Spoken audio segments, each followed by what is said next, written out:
यही वह ईरान का कामिकाजी शाहिद 136 ड्रोन है जिसने पूरी दुनिया में उत्पाद मचा रखा है। यह है अमेरिका की टॉम होक क्रूज मिसाइल जिसकी कॉस्ट लगभग $2 मिलियन है। यह रसिया की KH-101 क्रूज मिसाइल है जिसकी कॉस्ट 10 to 13 मिलियन है और यह ईरान की फतेह 110 मिसाइल है जिसकी कॉस्ट $15,000 से $1 मिलियन के बीच में है।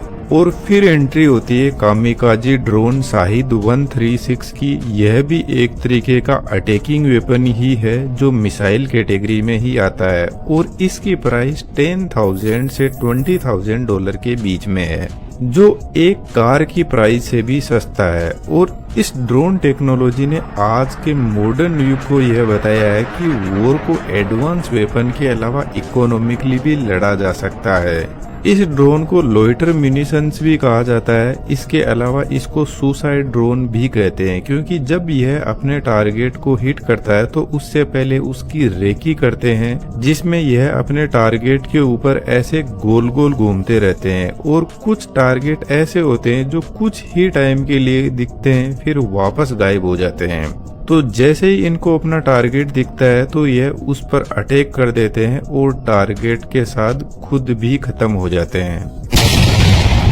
जब यह ड्रोन आसमान में उड़ता है तो इसकी आवाज एक स्कूटर की आवाज की जैसी आती है। इसी वजह से इसको फ्लाइंग स्कूटर भी कहा जाता है क्योंकि इसमें एक्चुअल में 2 स्ट्रोक स्कूटर इंजन ही लगा रहता है। हम इसकी वर्किंग को तो आगे समझेंगे, यह कैसे काम करता है और कैसे अटैक करता है। इसके अलावा यह भी समझेंगे कि इसको इंटरसेप्ट कैसे किया जा सकता है और इसको इंटरसेप्ट करना इतना कॉस्टली क्यों है।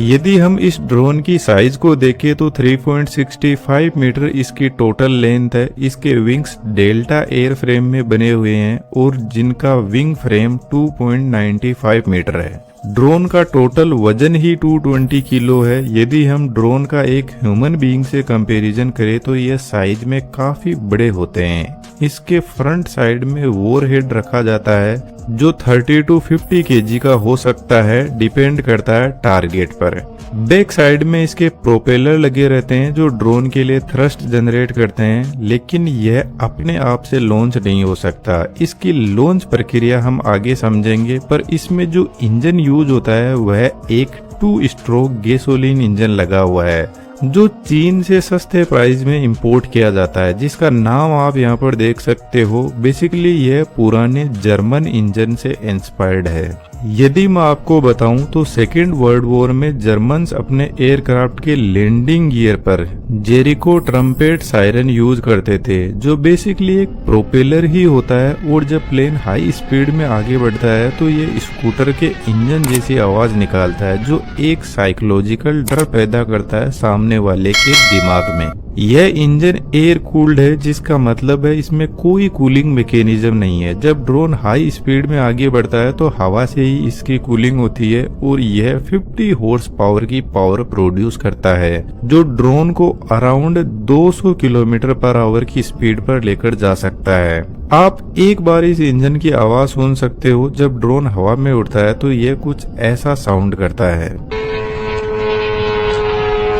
फ्लाइट को कंट्रोल करने के लिए ड्रोन में पीछे की साइड में इंजन के पास में कंट्रोल फिन्स लगे रहते हैं, तो ड्रोन जब उड़ता है तो इसको स्टेबल रखते हैं। ड्रोन को ऊपर हवा में उड़ाने के लिए फ्लैप्स लगे रहते हैं जो लिफ्ट फोर्स प्रोवाइड करते हैं। इनके जस्ट पास में डेल्टा विंग के पीछे एलवोन्स लगे रहते हैं। यह बेसिकली ड्रोन को कुछ ऐसे टर्न दिलवाते हैं। इनको सर्वो मोटर की हेल्प से कंट्रोल किया जाता है। ड्रोन के सेंटर पार्ट में इसका कंप्यूटर सिस्टम होता है जो इसकी फ्लाइट को कंट्रोल करता है। साथ में जीपीएस सिस्टम होता है जो सैटेलाइट से कनेक्टेड रहता है, जो ड्रोन को उसकी लोकेशन और पोजीशन बताता रहता है। लेकिन यदि जीपीएस काम ना करे तो आईएनएस सिस्टम होता है जिसमें जायरोस्कोप और एक्सेलेरोमीटर जैसे सेंसर होते हैं जो स्पीड, डायरेक्शन और ड्रोन का मूवमेंट चेक करते रहते हैं। एंटी रेडिएशन सीकर एक ऐसा सेंसर होता है जो इलेक्ट्रोमैग्नेटिक रेडिएशन को डिटेक्ट करता है। जो रडार होते हैं वो कॉन्टिन्यूसली रडार सिग्नल्स को हवा में ट्रांसमिट करते हैं और यह सेंसर इन सिग्नल्स को चेक करके पता कर सकता है कि यह सिग्नल कौन सी साइड से आ रहे हैं। तो फिर ड्रोन को इस डायरेक्शन में मोड़ दिया जाता है और किसी भी एयर डिफेंस सिस्टम में यदि रडार को डिस्ट्रॉय कर दिया जाए तो फिर डिफेंस सिस्टम ब्लाइंड हो सकता है। अब बात करते हैं ड्रोन लॉन्च कैसे होता है, क्योंकि इन ड्रोन्स को लॉन्चर की नीड होती है। यह अपने आप से लॉन्च नहीं हो सकते। इनके नीचे की साइड में रॉकेट बूस्टर लगा रहता है।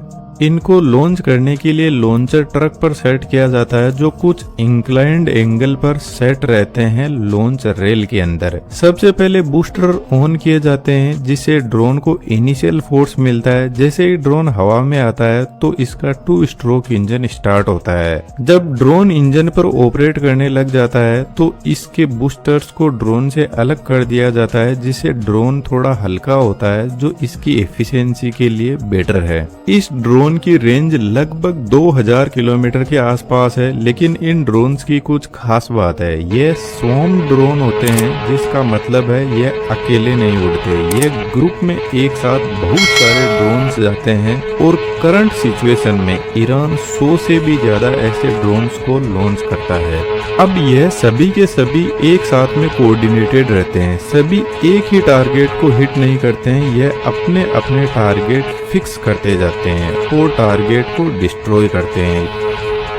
लेकिन यह ज्यादा हाइट पर फ्लाई नहीं करते हैं, ग्राउंड के बहुत पास में उड़ते हैं, इसलिए इनको इंटरसेप्ट करना भी काफी मुश्किल होता है। लेकिन आज के मॉडर्न टाइम में टेक्नोलॉजी अवेलेबल है जो इनको डिस्ट्रॉय टेक्नोलॉजिकल रूप में तो कर सकती है, लेकिन इकोनॉमिकली इनको डिस्ट्रॉय करना बहुत ही महंगा पड़ता है। किसी भी देश के एयर डिफेंस सिस्टम में सिक्योरिटी की 3 लेयर होती है। लेयर 1 जिसमें सरफेस टू एयर मिसाइल होती है, जैसे बात करें इजराइल के आयरन डोम सिस्टम या फिर इंडिया के आकाश एयर डिफेंस सिस्टम की। इस सिस्टम के पास में अपना खुद का रडार होता है। रडार टारगेट को डिटेक्ट करता है, फिर कंट्रोल सिस्टम को भेजता है। कंट्रोल सिस्टम बैटरी सिस्टम से कनेक्टेड होता है जिसके अंदर इंटरसेप्टर मिसाइल्स लगे रहते हैं और यही कंट्रोल सिस्टम इन मिसाइल्स को लॉन्च करता है।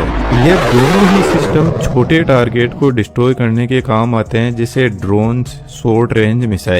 लेकिन ये ड्रोन बहुत तादाद में होते हैं तो कुछ बच के निकल जाते हैं और टारगेट को डिस्ट्रॉय कर देते हैं। यह है तामीर इंटरसेप्टर मिसाइल जो इजराइल के आयरन डोम सिस्टम में यूज होती है, जिसकी कॉस्ट $50,000 के बराबर है। देखा जाए तो इस ड्रोन से 2 से 3 गुना ज्यादा महंगी है।